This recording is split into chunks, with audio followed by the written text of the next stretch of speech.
What if your greatest power wasn't in how loudly you speak, but in how deeply you stay silent? What if real strength meant not striking back, but standing still in the storm? In a world that demands immediate reaction, the ability to pause, to observe, and to choose your response is nothing short of revolutionary. This is not weakness. This is mastery. And it begins not with force, but with awareness. In this episode, we'll journey into the quiet strength that lives within you. The power to remain calm when emotions surge, to respond with clarity instead of reacting from habit. Through the timeless lens of Buddhist wisdom, we'll explore how non-reaction is not the absence of emotion, but the mastery of it. You'll discover why true freedom begins not when you change the world around you, but when you change the way you meet it. Together, let's uncover how silence can be sharper than anger, how letting go can protect the heart, and how presence, not control, is the key to emotional mastery. Welcome to Trendy Wisdom, where every story is truly captivating. 1. Not reacting. The root of wisdom, Panya. In the stillness before a storm, when the sky pauses and the wind holds its breath, nature teaches us something profound. There is immense power in not reacting. In the same way, the human spirit, when disciplined and aware, can learn to rest in silence instead of being pulled into the chaos of every emotion. In the ancient teachings of the Buddha, this capacity is not merely seen as restraint. It is seen as the birth of wisdom. More than 2 millennia ago, in the dusty lands of ancient India, the Buddha sat beneath the shade of a great tree and watched the world spin in suffering. He did not rush to intervene, to instruct, or to reshape. He watched, he understood, and then he taught. His message was deceptively simple. Suffering is born not from what happens, but from how we react. Every flicker of anger, every flare of desire, every ripple of fear, these are not just emotions, they are reactions. And it is these very reactions that bind us to a cycle of endless becoming. To not react is not to withdraw. It is to remain completely present. In Buddhist philosophy, this state of presence is known as Panya, wisdom, but it is not the wisdom found in books or theories. It is not the kind acquired by argument or debate. It is the wisdom that arises in the split-second pause between a rising impulse and the decision to act. In that breath, in that quiet, wisdom reveals herself. This understanding is not esoteric. It is deeply human. Imagine the moment when someone insults you, and your body tenses, your breath shortens. Words gather like thunder in your throat, ready to defend your pride. But what if you don't speak? What if, instead of reacting, you stay silent, not from weakness, but from clarity? In that choice, there is no submission. There is mastery. You have interrupted the pattern. You have reclaimed your freedom. In a village near the ancient city of Rajgir, it is said that the Buddha once sat in silence for hours while a man hurled insults at him. The man's voice cracked with rage. He called the Buddha a fraud, a destroyer of traditions, a danger to society, and yet the Buddha did not respond.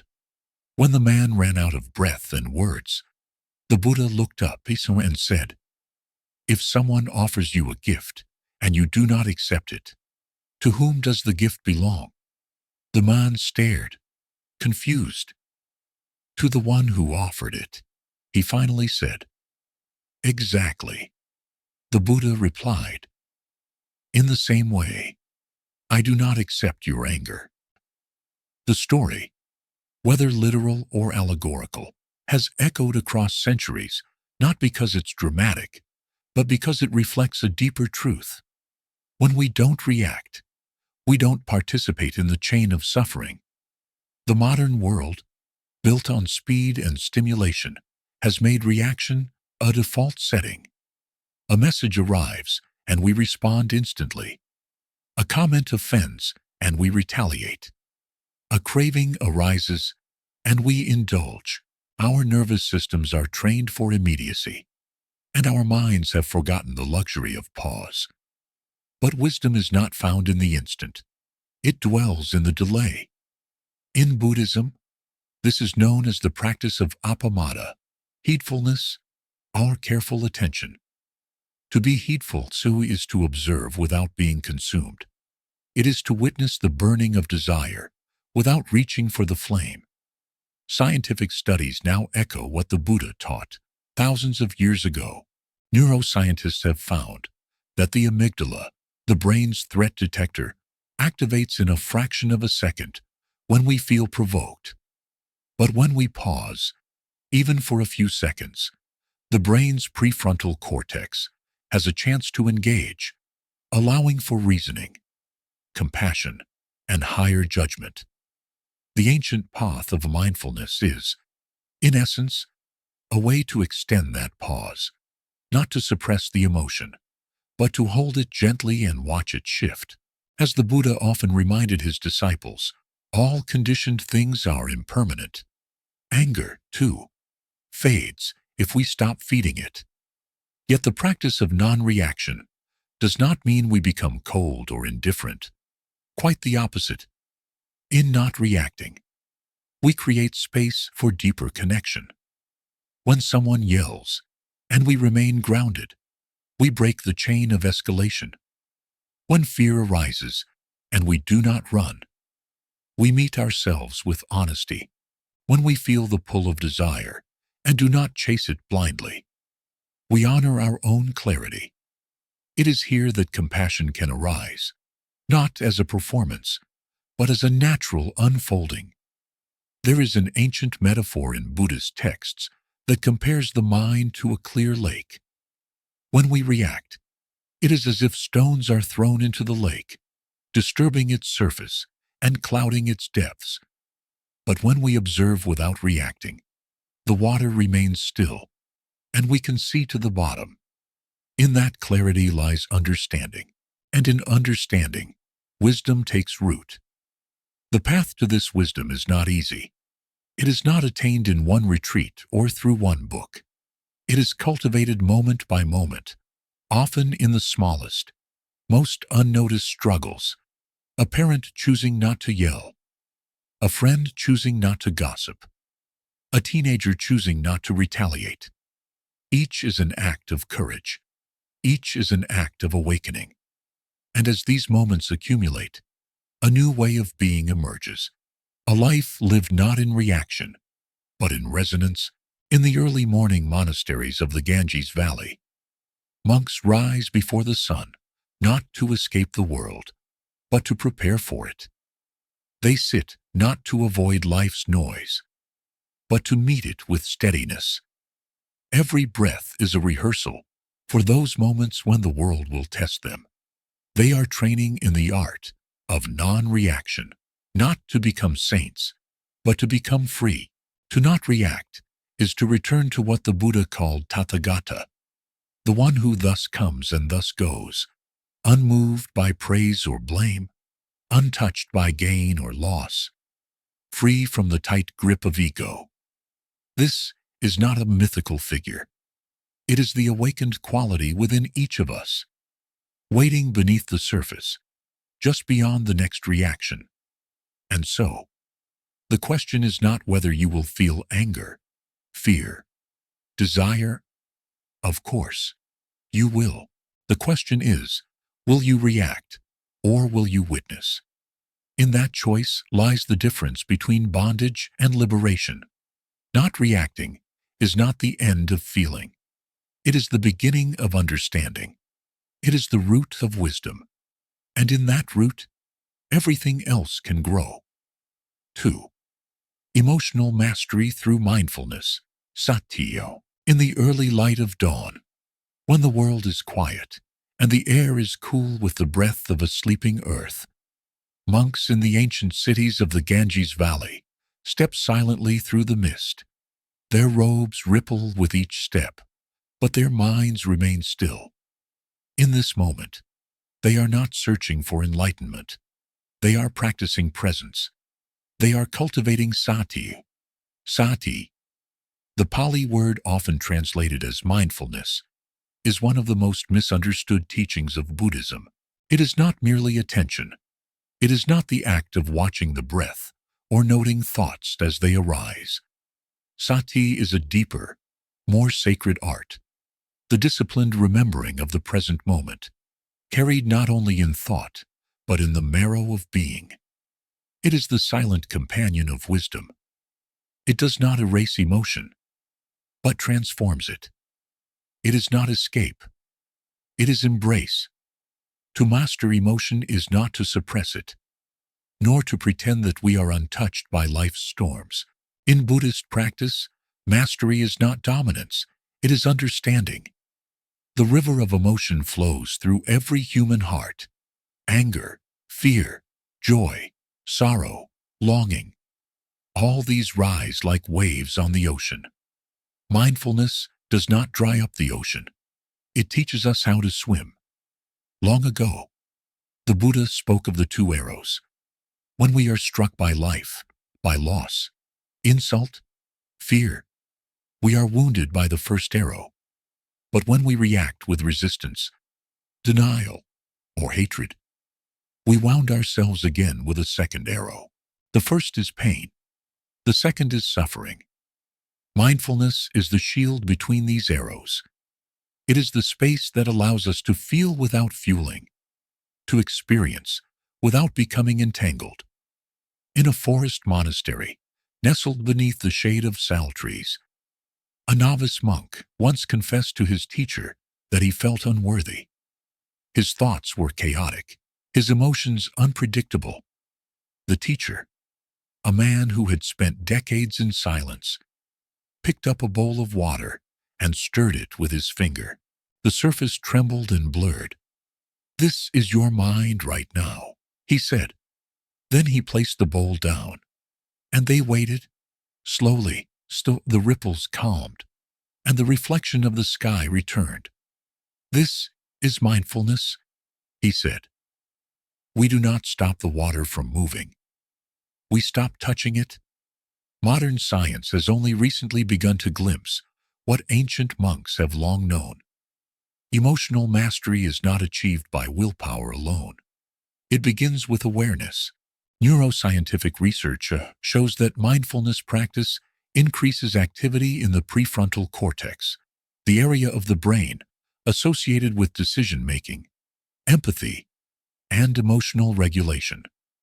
At the same time, it reduces the reactivity of the amygdala, the alarm system that governs fear and aggression. What the Buddha taught in silence. The brain confirms and scans. Presence changes the architecture of the mind. But the journey is not easy. Mindfulness requires more than meditation. It demands that we carry presence into every moment, into the tension of an argument, the silence of heartbreak, the thrill of success. It means listening to anger without being consumed by it. It means meeting anxiety with kindness rather than resistance. It means witnessing jealousy without turning it into blame. One of the Buddha's most radical teachings is that every emotion, no matter how painful, contains the seed of awakening.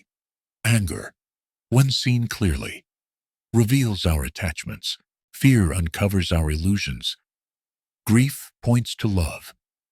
Desire exposes our longing for wholeness. Mindfulness allows us to trace these emotions back to their source. It transforms the battlefield of the heart into a field of learning. In the ancient city of Savath, it is said that a young man came to the Buddha in despair. His father had died, and grief hollowed him like wind through an empty hall. "I cannot stop crying," he said. "I cannot stop remembering." Yet the Buddha did not tell him to forget. He did not urge him to suppress. Instead, He guided the young man to sit with his breath, to feel his sorrow fully, and to see that the ache in his heart wasn't no enemy. It was love, aching to be known. The man wept, not from pain, but from release. This is the power of mindfulness, not to remove suffering, but to give it room to breathe. To live mindfully is not to float above life. It is to walk barefoot through its thorns with eyes wide open. It is to greet emotion like a traveler on a long road. I see you. I will not run from you, but I will not lose myself in you either. With practice, the emotional winds still blow, but they no longer uproot the mind. Even in the chaos of modern life, this teaching remains as alive as ever. In traffic jams and hospital rooms, in family dinners and office meetings, mindfulness offers a return to breath, to body, to the reality of this moment. It reminds us that we are not the emotion. We are the one who sees. In the silence of meditation halls, in the chanting before sunrise, in the ancient teachings carved into fading stone, the message endures. Every moment is an opportunity. The next time anger rises, or sadness grips the chest, or joy overwhelms the senses, pause, just for a breath, just long enough to remember that you're here, alive, witnessing. That is the door. That is the practice. Sati is not a technique. It is a way of being. It is the thread that weaves together all the teachings of the path. Without mindfulness, wisdom has no ground. Compassion has no direction. Liberation has no clarity. But with mindfulness, the entire path becomes illuminated step by step, breath by breath. Emotional mastery through mindfulness is not about building walls. It is about opening windows. It is not detachment in the sense of indifference. It is spaciousness, the ability to hold all of life without being crushed by it. The Buddha did not teach us to stop feeling. He taught us how to feel with awareness. And in that awareness, we discover not just peace, but power. So when the storm comes, as it always does, return to your breath. Anchor your mind in the present. And remember, you do not need to be fearless to be free. You only need to be awake. 3. Suffering comes from reaction. Somewhere along the banks of the Ganges River, a fisherman pulls in his net, fingers calloused from years of repetition. A small fish writhes violently in the mesh, its gills flaring, tail slapping water into the morning air. The man pauses, not out of sympathy, but out of understanding. He has seen this panic before, in animals and in people alike. There is a universal reflex, the instinct to resist, to thrash, to fight back when caught in pain. But it is this very resistance, this reaction, that deepens the struggle. In the Buddha's vision of life, the root of human suffering is not the wound itself. It is how we respond to the wound. Pain, he taught, is inevitable. It is part of the body, part of change, part of being alive. But suffering, the gnawing anguish that turns moments of pain into lifetimes of distress, is born from our reactions, from the way we clutch, push, deny, or grasp.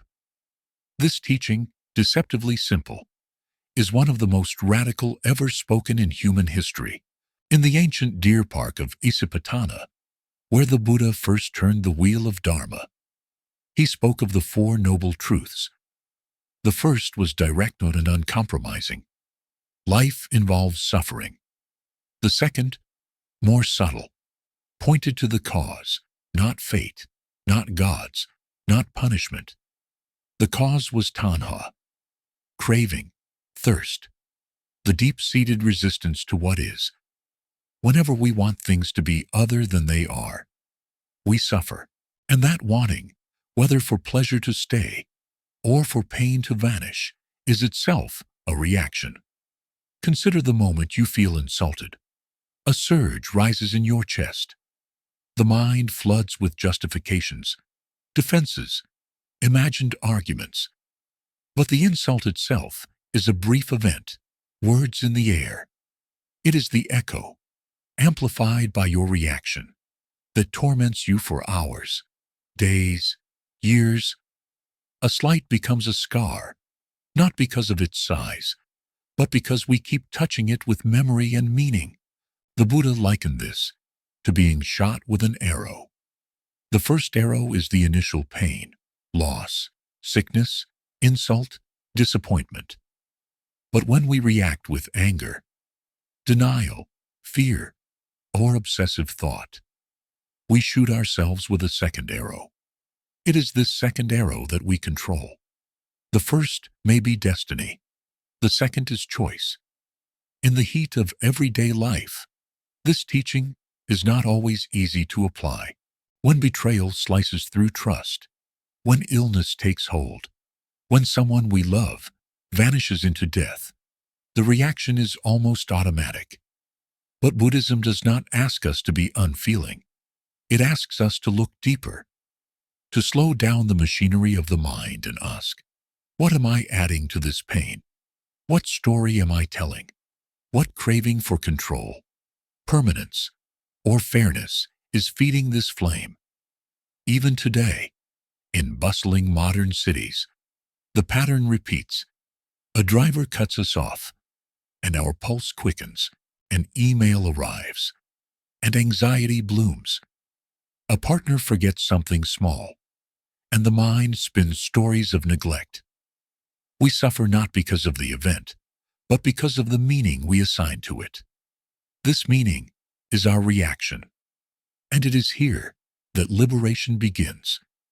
In Buddhist monasteries across the Indian subcontinent, practitioners are taught not to run from pain, but to observe it, to investigate it like a scientist of the soul. The practice is not passive. It is rigorous, subtle, and often uncomfortable. It asks for radical honesty.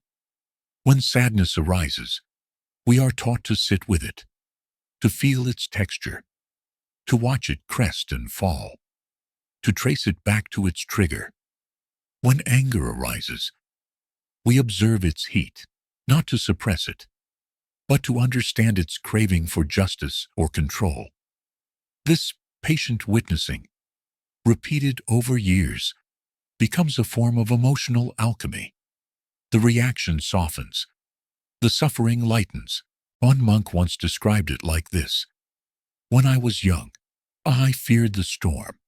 I would close the shutters, pray for calm, curse the wind. Now I open the windows and listen to the rain. The storm still comes, but I no longer drown. This is not indifference. It is maturity. It is the wisdom that suffering is not in the storm, but in the way we brace ourselves against it. From a neuroscience perspective, the teaching holds: when we react habitually to pain, mentally replaying arguments, fantasizing revenge, or wallowing in self-pity, the brain reinforces those pathways. The more we react, the more we suffer, the more we train the mind to suffer again. But when we pause, observe, and choose not to feed the emotional fire, the brain begins to rewire. Mindfulness, again, becomes the key.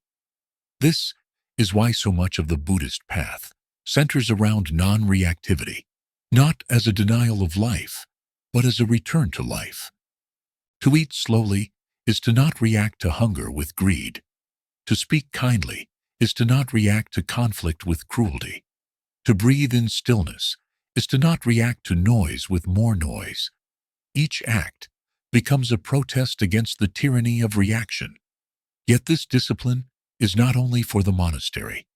It is for the mother overwhelmed by a child's cries, for the man stuck in traffic with a restless mind, for the young woman facing a future she cannot predict. In each moment, the question remains: will I react from habit, or will I respond with awareness? That question alone can dismantle centuries of inherited pain. There is a story passed down in the oral tradition. A man approached the Buddha, his face twisted in fury. "Your teachings are useless," he spat. No God, no authority, no rituals. What do you offer us?" The Buddha looked at him, calm as a still pond, and replied, "When a man brings a torch into a dark room, does he argue with the darkness, or does he simply light the flame?" The man fell silent. Reaction is the darkness. Awareness is the light. To stop reacting is not to stop feeling. It is to stop suffering needlessly. It is to honor the pain without multiplying it. It is to trust that within every challenge, there is a space wide enough for peace. When we stop reacting, we begin to see that life itself is not our enemy. The world was never trying to hurt us. It simply was. We are the ones who resisted. And it is in laying down that resistance, in softening into what is, that we find the greatest liberation. Suffering comes from reaction, but freedom, like a quiet dawn rising over the foothills of the Himalayas, comes from stillness. And in that stillness, we discover a truth as old as time. Peace was never outside of us. It was only hidden beneath our reactions, waiting to be remembered. 4. Silence and letting go. The armor of the heart.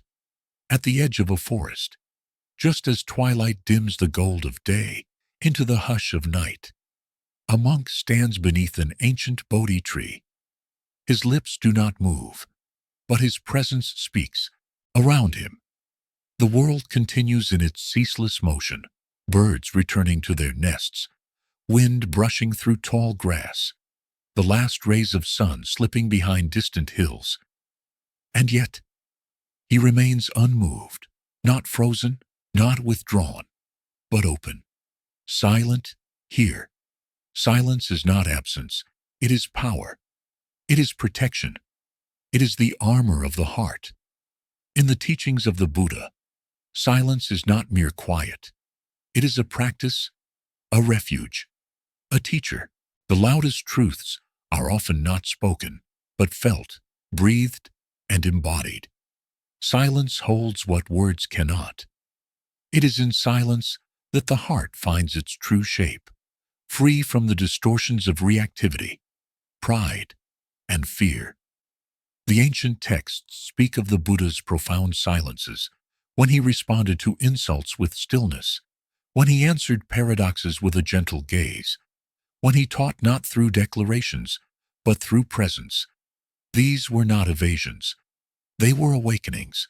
In silence, he communicated a deeper wisdom, one that could not be argued, only absorbed. He knew that to speak carelessly is to give form to confusion, to feed the fire of illusion. But to be still in truth is to let wisdom shine from within. Letting go, like silence, is easily misunderstood in a world addicted to clinging. People often mistake letting go for giving up. They think it is weakness, resignation, or denial. But in the Buddhist tradition, letting go is an act of immense courage. It is the quiet decision to no longer carry what does not serve. It is the release of the need to control, the relinquishment of the desire to be right, the surrender of our endless grasping. There is an image in the ancient scriptures of a person crossing a river with the help of a raft. Once they reach the far shore, the Buddha asks, would it make sense to carry the raft on their back forever? Of course not.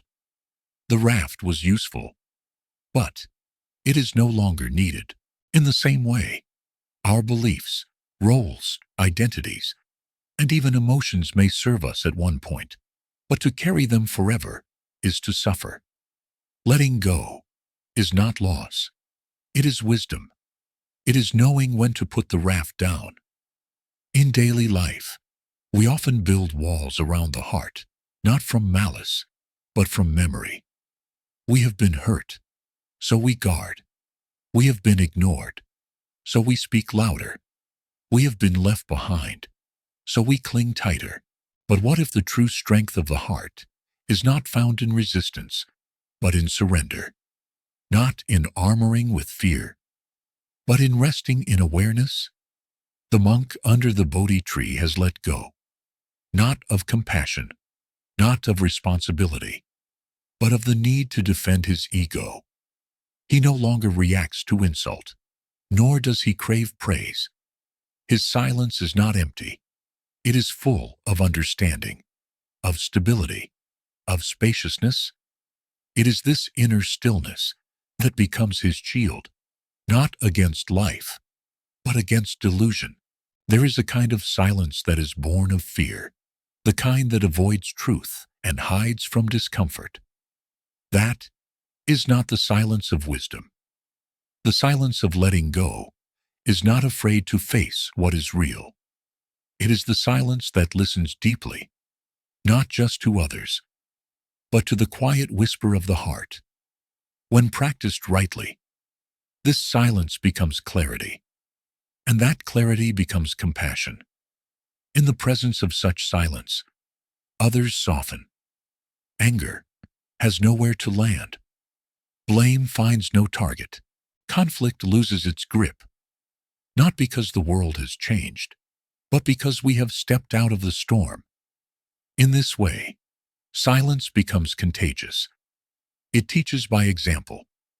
It models a new way of being, one rooted in depth rather than noise, in wisdom rather than pride. Letting go and silence are not separate. They feed one another. When we let go, we become still. When we are still, we are able to let go. It is a gentle spiral inward, one that leads not to isolation, but to liberation. The more we release, the lighter we become. The less we speak from ego, the more space there is for truth to arise. This practice is not limited to monastics or sages. It belongs to everyone. In the modern world, with its constant hum of alerts, opinions, and demands, the ability to pause, to hold space instead of filling it, is a revolutionary act. A parent who chooses to listen instead of scold. A leader who allows a moment of silence before speaking. A stranger who does not react to provocation. These are moments of power. These are acts of letting go. There is a story of a disciple who asked his master how to find peace. The master did not speak. He simply poured a cup of tea and set it before the student. The disciple waited. Still no answer. Finally, the master said, "When your cup is too full, even tea becomes a burden. Empty the cup." The lesson was clear. Peace cannot enter a mind cluttered with opinions. Truth cannot settle in a heart filled with noise. Letting go is the emptying. Silence is the invitation. In the sacred texts, silence is often paired with another word, equanimity. To be silent is not to be numb. It is to remain balanced in the face of gain and loss, praise and blame, joy and sorrow. Letting go is not detachment from life, but detachment from illusion. When we let go, we do not stop caring. We stop clinging. And in that, we care more deeply, more wisely. The heart that learns to let go does not grow cold. It becomes vast. It holds the world without being trapped by it. It feels without drowning. It loves without possession. And it speaks only when speech is necessary. In ancient India, where the Buddha walked barefoot across dusty plains and lush forests, silence was not rare. It was sacred. It was a way of listening to the earth, to the breath, to the nature of mind itself. Today, even amid the roar of cities, that silence remains available. It lives in each breath, each pause, each letting go.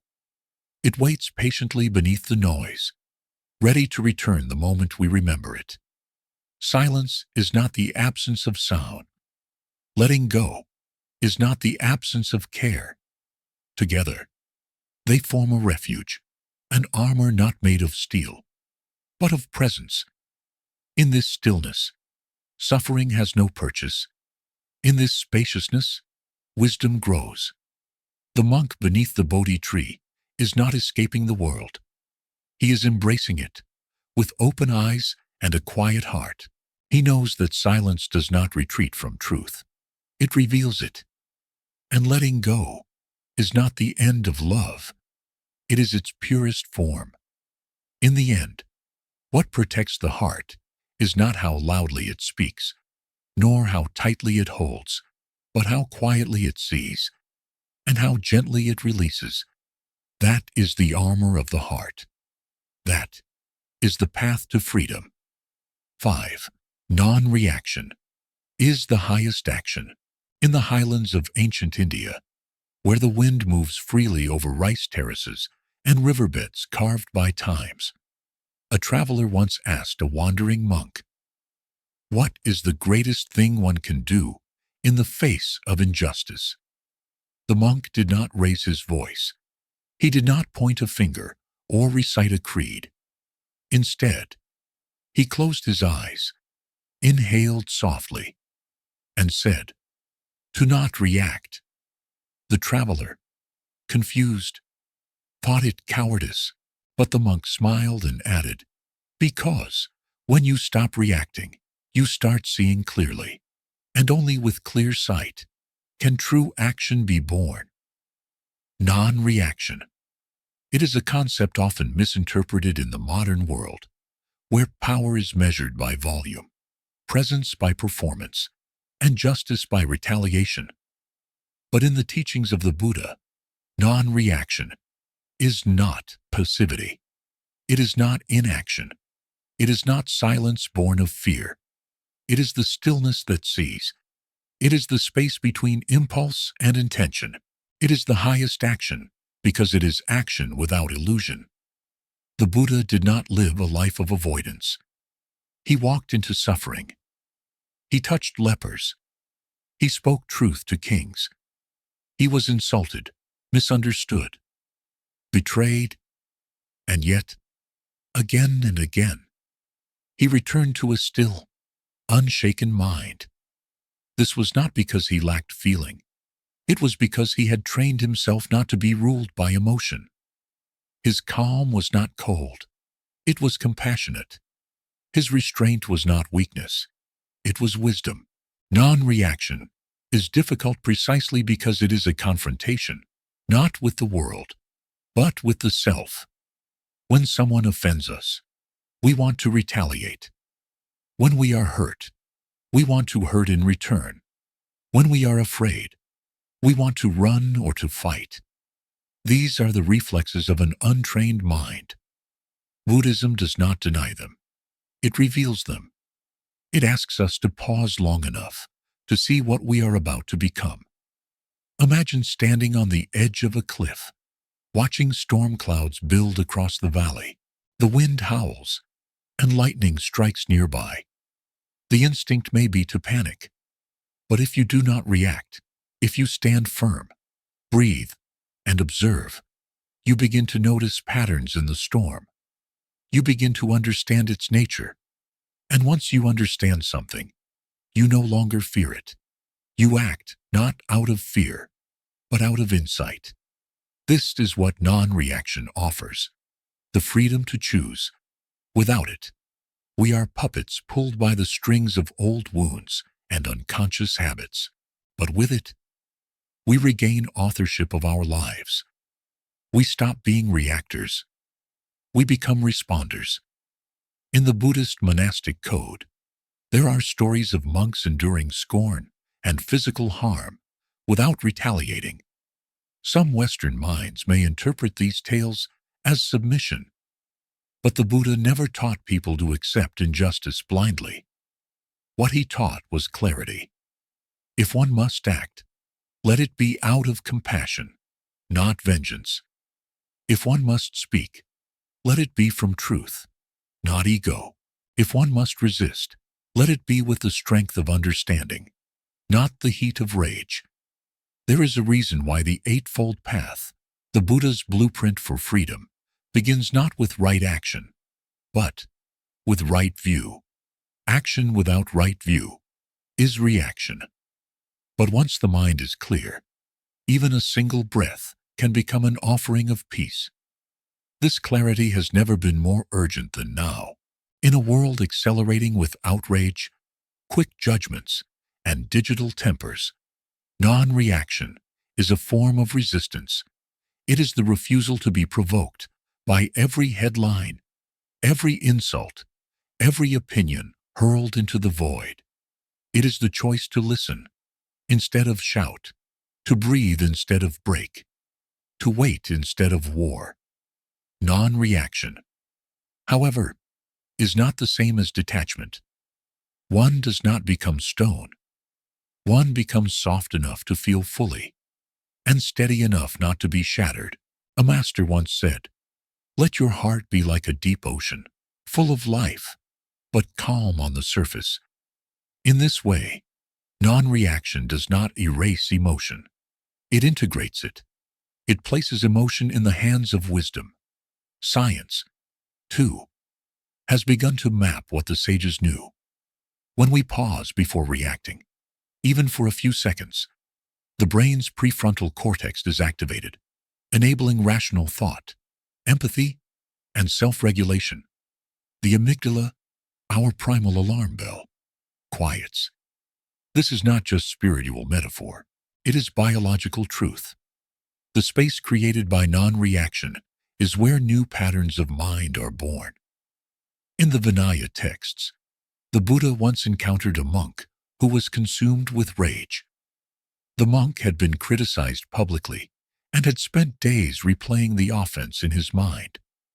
The Buddha listened, then offered this: "You are carrying a burning coal, intending to throw it at your enemy, but you are the one who is burned." The image is unforgettable. We react because we think it will ease our pain, but reaction is the pain. Letting go is the relief. This is not easy work. It is the work of lifetimes. Non-reaction is cultivated slowly, through breath, through silence, through failure. There will be moments when we do react, when the voice rises, when the hands clench, when the story overtakes us. But even then, the path is still open. We can begin again, with the next breath, the next moment of awareness. In the mountains where the Buddha walked, the rocks do not fight the rain. The trees do not resist the wind. They bend, they wait, they endure. And in doing so, they live. The same is true for the mind trained in non-reaction. It becomes unshakable, not because it resists life, but because it flows with it. To choose not to react in a moment of anger is to reclaim your mind. To remain quiet when provoked is to protect your clarity. To let a wave of sadness pass without drowning in it is to trust the impermanence of all things. These aren't small victories. They are radical acts of freedom. Non-reaction is not withdrawal from the world. It is the decision to meet the world on your terms, terms guided by awareness, not habit. It is the most active form of peace. It is what allows love to speak clearly, even in conflict. What allows justice to rise without cruelty. What allows you to live without regret. So when life presses in, when tempers flare, and the urge to lash out grows strong, remember, non-reaction isn't weakness. It is the summit of discipline. The still flame that does not flicker in the wind. The mind that sees and does not stumble. The heart that feels and does not close. In this stillness, the highest action takes root, not in noise, not in force, but in presence. That is where the path leads. That is where freedom lives.